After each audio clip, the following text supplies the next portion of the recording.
Kita tahu bahawa sekarang ni PKP kan? Ya. Ramai di antara kita yang work from home, tapi yang mana mungkin tak ada kerja tu, kadang mereka ni memikirkan apa yang nak buat ni, nak mengisi masa lapang ni. Betul. Dan pastinya kreativiti ni, okey, kita ingat kembali pada PKP yang pertama kan. Pelbagai kreativiti diluahkan. Dan sekarang ni tidak ketinggalan ada satu kreativiti berkaitan dengan projek tadahan air, dan sekarang ni kita ingin bersama dengan salah seorang yang kreatif ni, Encik Muhammad Iqbal Muhammad Samsudin, mereka projek ini untuk mengetahui dengan lebih lanjut apa yang dilakukan. Satu inisiatif sebenarnya untuk membuat sendiri projek tadahan air ini. Assalamualaikum Encik Iqbal. Boleh dengar kami tak? Oh, kami pula tak boleh nak dengar suara Encik Iqbal ni. Nanti kita betulkan. Tapi sekarang ini berada di mana Iqbal? Okey, kita mungkin mengalami sedikit masalah teknikal. Mic-nya dah di-on tak? Tak. Mic Encik Iqbal tu macam mana? Sebab tadi kita test okey kan? Okey, sekarang dengar. Cantik. Okey, alright. Ada di mana tu? Okey, sekarang saya berada di Bandar Baru Bangi di Selangor. Okey, baik, mungkin boleh terangkan dengan lebih lanjut berkaitan dengan projek tadahan air ni, sebab ini satu yang sangat menarik. Saya percaya mendapat perkongsian yang sangat banyak di Facebook ketika dikongsikan. Apa sebenarnya yang berlaku yang Encik Iqbal lakukan ni? Okey, actually ni sebagai inisiatif eco-friendly lah untuk kediaman rumah family saya ni, rumah mak ayah saya ni. Sebab sejak 2019 memang kami telah pasang solar panel. So dari itu ada eco-friendly lah boleh dikatakan rumah ni.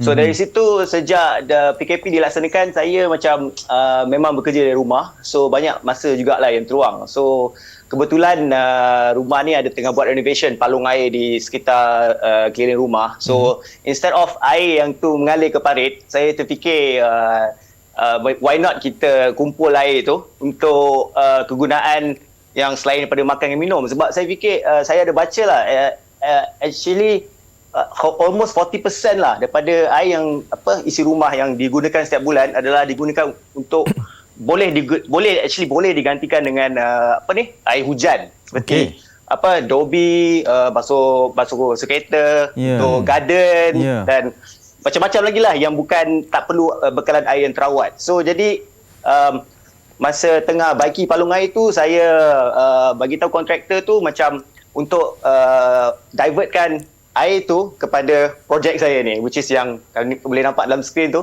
yang ataupun di belakang saya ni, tangki tu. So dari situ saya sourcekan tangki, saya dapatkan supply tangki tu, dan juga pump, palung diversion untuk filtration. Dan saya cuba buat tu lah dalam masa seminggu lah, siap. Baru siap minggu lepas sebenarnya. Dahsyat lah, bukan biasa-biasa ni. Bukan biasa-biasa dalam masa seminggu boleh jadi macam ni. Tapi kalau kita ni orang biasa ni, saya rasa tak sampai seminggu, bukan tak sampai seminggu, lebih seminggu kan. Saya tak jadi langsung. Iqbal mungkin boleh tunjukkan bersama kami dengan phone ke sekarang ni? Boleh. Sebab kita nak tengok secara lengkap. Mungkin awak sendiri boleh terangkan berkenaan dengan apa mekanisme yang dipakai, apa barangan-barangan yang digunakan. Okey. Sebab kalau ada yang berminat mungkin boleh mendapatkan contoh kan. Okey, dari sini macam kalau daripada atap saja, air akan mengalir turun bawah sini, dan dia akan turun ke sini. Ini adalah dia punya diverter untuk masuk ke tangki. Tapi selalunya bila first air hujan turun, dia akan kotor tau. Sebab di atas atap tu ada macam kotoran, debu, kadang-kadang ada tai burung semua. So actually dia akan air bila first stage hujan tu, air tu akan turun ke sini dulu, dia akan collect ke sini dulu. So any form of sedimen, kotoran akan berkumpul, dan air akan penuh. Bila dah penuh, dia dah flush atap tu, baru disalurkan kepada the second stage untuk filtration. Ini pun saya pun buat DIY jugalah. Ini pun dalam ni ada filter dalam ni. So dalam ni macam aquarium punya filter lah. So bila dia dah filter, dia akan tapiskan lagi semua kotoran yang lebihan daripada atap, baru dimasuk dalam tangki ni.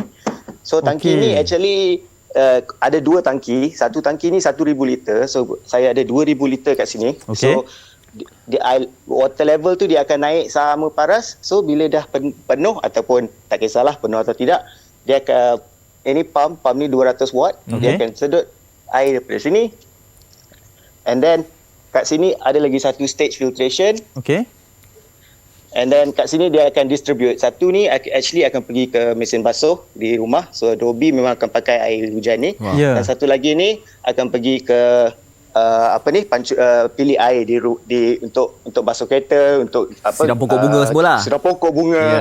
Dan macam tu lah. So tu tadi nampak ayahnya siram pokok bunga menggunakan tangki tu lah ya. Itu yang footage yang tu memang pakai air hujan lah. Air hujan. Baik Cik Iqbal, rasanya macam selamatlah air ini digunakan sebab dah melalui pelbagai proses tapisan dan sebagainya. Nak tahu juga kan dari segi kosnya tu agak tinggi tak kan? Kalau misalnya kata kos tu rendah apa semua, mungkin kita boleh buat sendiri kat rumah. Bagaimana dari segi operasi kos tu? Actually dari segi kos tu saya kira-kira lah, sebab tangki yang saya pakai pun itu adalah tangki second hand. Itu adalah dia orang panggil IBC tank. IBC tank ni dia orang guna untuk transport chemical. So sebelum kita beli tu kita tanyalah chemical apa dia sebelum digunakan. So kalau selamat kita cuci dengan bersih. So benda tu memang boleh dapat banyak lah di online orang jual second hand. And then dari segi piping, pump semua tu saya kira-kira dalam kos material saya tak sampai 1,800 lah macam tu. Ini termasuk tangki? Tak termasuk tangki? Termasuk semua. Semualah ya? Okey, dahsyatnya. Apa latar belakang Iqbal sebelum ni? Saya actually memang bekerja sebagai engineer. Memang engineer perpaipan lah, perpaipan dalam oil and gas. So memang ada skill jugalah dalam benda-benda hands on dan ini technical. memang bidangnya lah boleh dikatakan. Dan awak menjadikan saya rasa projek saya masa sekolah dulu yang litar pintas tu kan. Projek lampu tu. Okey. Dulu saya rasa dah hebat dah projek tu. Bila tengok yang dia buat ini lagi hebat tadi lah. ni. Dan difahamkan juga ini sebagai salah satu alternatif dalam menghadapi isu air yang kerap melanda kebelakangan ini sebelumnya. Betul. Especially di Selangor kan. So last year pun ada jugalah gangguan bekalan air. So ini akan dapat membantulah kalau kita menghadapi krisis air kan. Baik Cik Iqbal, saya percaya bahawa ramai di antara penonton Malaysia hari ini dok berkira ni. Cik Iqbal ada tak buat nak buat servis buat kat rumah penonton Malaysia hari ini? Bagaimana? So far tak ada plan lagi lah, sebab sekarang pun saya pun sibuk bekerja kan. Tapi saya ada bincang jugalah dengan kawan saya yang ada skill, ada contracting company kan. Dia kata ni ada yang bagus yang boleh dikomersialkan lah. So mungkin tu opportunity untuk masa depan lah. Bagaimana sambutan perkongsian ataupun komen-komen daripada orang ramai selepas melihat perkongsian yang Iqbal lakukan? Actually itulah saya pun agak terkejut jugalah dalam grup Facebook yang saya share projek ni. Memang ramai yang tiba-tiba macam like dan share dan dari situlah dapat komen-komen yang actually positif lah, dan ramai juga berminat sama ada kalau saya nak diupahkan untuk buat ni. Tapi saya sekadar kongsikan idea lah, siapa nak buat tu boleh teruskan lah. Okey, nanti kami singgah kalau nak tumpah mandi ke apa nanti.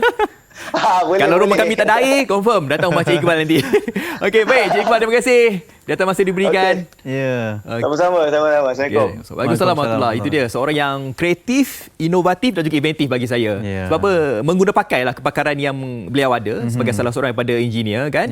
Jadi mereka mengguna pakai. Tapi ada ramai di antara kita juga yang mana ada projek perumahan yang baru. Sekarang ni perumahan baru pun ada juga tangki macam tu. Dipanggil sebagai sistem pengumpulan dan juga penggunaan air hujan ataupun SPH. Jadi mereka boleh gunakan tangki tersebut untuk macam Cik Iqbal tadilah, siram pokok bunga ke, nak mandi dan sebagainya.